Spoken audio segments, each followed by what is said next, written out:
होता था, लगातार अपना लेवल गिरा रही है। और जब क्वेश्चंस का लेवल गिरेगा, बच्चों का क्या हो रहा है, उसे ऑनलाइन एजुकेशन के थ्रू बेस्ट एजुकेशनल प्लेटफॉर्म मिल रहे हैं, बहुत अच्छा, हर चीज का मॉक टेस्ट, हर सुविधा उसको मिल रही है लगभग ना के बराबर कीमत में, जो पहले बहुत महंगी एजुकेशन हुआ करती थी। तो भाई, तो हर बच्चे को बराबर का मौका मिल रहा है, कंपटीशन तो निश्चित तौर पे बढ़ेगा। और उसमें आप क्या करो, पेपर का लेवल कम कर दो, तो फिर तो बच्चे अच्छा स्कोर करेंगे ही ना, फिर आप रोक नहीं सकते उनको। और पेपर का लेवल गिर रहा है, आप इसको मानो या मत मानो, अगर पेपर का लेवल और गिरा तो इस बात में कोई अचरज नहीं है कि अगली बार 160 में से 150 पे कट ऑफ देखनी पड़ेगी यूपी जैसी स्टेट की, अगर और गिरता है तो जनरल की कट ऑफ ये देखनी पड़ेगी, और वो भी सिर्फ फिजिकल की। ठीक है, तो भाई इसलिए कंपटीशन बढ़ रहा है, और बढ़ रहा है तो अब हम सिलेक्शन कैसे लें। सबसे बड़ा चैलेंज ये है कि अगर एक एवरेज बच्चा, क्या अब केवल होशियार बच्चों को मिलेगी या SSCGD, एवरेज बच्चा कभी सिलेक्शन नहीं ले पाएगा, 100% ले सकता है, पर क्या लगेगा कि 6 मंथ का कम से कम डेडिकेशन लगेगा। पहले क्या है, पहले बच्चा जो थोड़े दिन पढ़ा, गलती से भाई ये सोच लिया रीजनिंग को स्ट्रॉन्ग कर लेता हूँ, मैथ्स को स्ट्रॉन्ग कर लेता हूँ और हिंदी को स्ट्रॉन्ग कर लेता हूँ, या हिंदी और रीजनिंग बहुत जल्दी से स्ट्रॉन्ग हो जाएंगे, मैथ और GS थोड़े हल्के भी चल जाएंगे, सिलेक्शन हो जाएगा, हो जाता था, आराम से हो जाता था, और उनको कोई भी कैची कर लेगा, कोई भी बहुत अच्छे से कवर कर लेगा, जिसको हिंदी को और रीजनिंग। लेकिन सिलेक्शन रुकता था इनसे, GS और मैथ से, और इनको वो पढ़ना छोड़ देता था, कट ऑफ कम जाती थी, आराम से सिलेक्शन भी हो जाता था। आज के टाइम पे अगर ये चारों सब्जेक्ट में कोई एक भी आपका हल्का रह गया, कोई एक भी ऐसा रह गया कि यार GS को छोड़ देता हूँ, मैथ को, रीजनिंग को और हिंदी को स्ट्रॉन्ग कर लेता हूँ, हिंदी को या इंग्लिश को, मेरा सिलेक्शन हो जाएगा, नहीं होगा। चारों पे मेहनत करनी पड़ेगी। अगर चारों पे मेहनत करने की बात आएगी तो 6 मंथ्स बहुत डेडिकेटेडली तैयारी करनी पड़ेगी, गायब होना पड़ेगा आपको, किससे, अपने समाज से, नजरों में नहीं आना, कहाँ गया 6 महीने, किसी को पता ही ना हो पड़ोसी को, ऐसे गायब होकर तैयारी करनी पड़ेगी। सिर्फ आपको एक टारगेट दिख रहा है, इस बार वर्दी लेंगे, तो शायद आप इस टारगेट को अचीव कर जाओगे, चाहे आप कितने भी एवरेज क्यों ना हो। 6 महीने मोर देन सफिशिएंट है SSCGD में 150 प्लस स्कोर करने के लिए, लेकिन उस 6 महीने 6-7 घंटे सिर्फ पढ़ाई होनी चाहिए, और ऐसी होती ही नहीं है, बहुत ही कम स्टूडेंट ऐसा कर पाते हैं, और इसीलिए सिलेक्शन रेट बहुत कम है।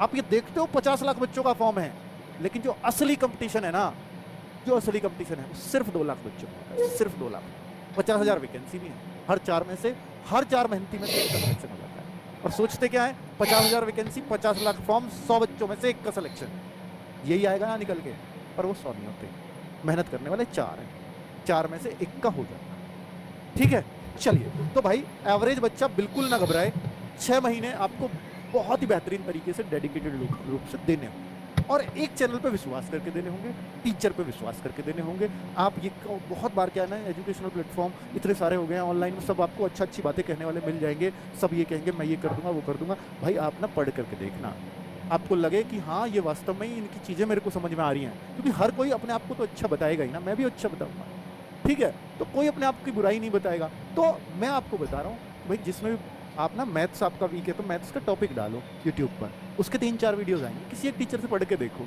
उस टॉपिक को जो आपको नहीं आता, आपको लगे कि ये वाला टीचर दूसरे नंबर वाला सबसे अच्छा पढ़ा रहा है, सबसे अच्छी बात इसकी समझ में आई है जो मुझे आज तक नहीं आई, तो भाई आप उससे पूरा मैथ पढ़ डालो। अगर आप उससे पढ़ लिए, और फिर ये है कि अगर आपने एक चुन लिया तो फिर उसे एक पे ही रहना, फिर ऐसा नहीं इससे भी पढ़ लो, उससे पढ़ लो, और उससे। ऑनलाइन में यही हो रहा है कि हम 4 अलग अलग जगह पढ़ रहे हैं, और सही पूछो ना, एग्जाम में क्वेश्चन फिर भी नहीं हो रहा, हम वहीं अटक रहे हैं जहां हम अटकते थे।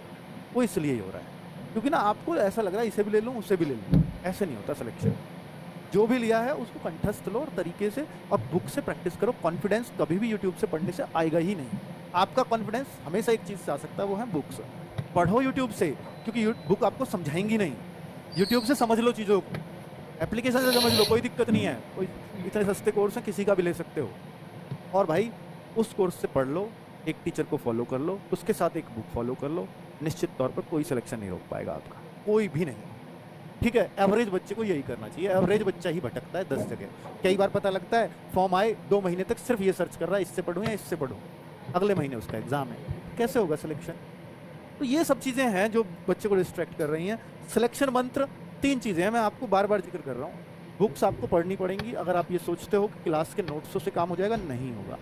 अच्छे मार्क्स लाने से होगा, और अच्छे मार्क्स बुक्स के बिना नहीं आ सकते, क्योंकि बुक्स आपको कॉन्फिडेंस बूस्ट करती है। बुक से अगर सवाल हुआ, क्लास से किया, क्लास टीचर ने एक सीट दे दिया आपको, क्योंकि उसने क्लास में जो पढ़ाया बिल्कुल वैसे ही क्वेश्चन, तो आपको ना कॉन्फिडेंस नहीं आ पाएगा। बुक से हमेशा बचोगे आप, यार बुक से नहीं, सीट से कर लेता हूँ, नहीं।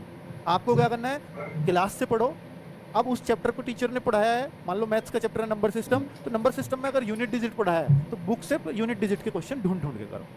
अगला टॉपिक टीचर ने कोई और पढ़ाया है, तो वही टॉपिक बुक्स के क्वेश्चन बुक से ढूंढ ढूंढ करके करो। तो आपका बुक का जो कॉन्फिडेंस आएगा ना, वो दिखाएगा कि भाई आप मैथ्स कर सकते हो। जिस दिन जब तक बुक से बचोगे, निश्चित तौर पर सिलेक्शन से दूर रहोगे। हर एक सिलेक्टेड बच्चे को पूछ लेना, ऐसा कोई नहीं होगा जिसने बुक फॉलो ना की।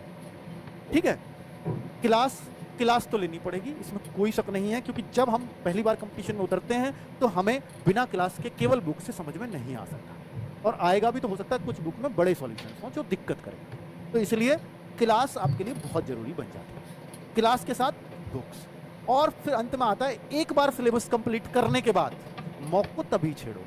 पहले सिलेबस कर लो पूरी, हर एक चीज कंप्लीट, अब मैं मॉक पे आता हूँ। और पर ऐसा ना हो कि मॉक के लिए 5 ही दिन बच रहे हैं या 7 दिन बच रहे हैं, नहीं। मॉक कम से कम एग्जाम से 1 महीने पहले तो बहुत अच्छे से देने शुरू कर देने चाहिए, और कम से कम 10 से 15 मॉक देकर के ही एग्जाम में बैठना चाहिए, कम से कम। ठीक है,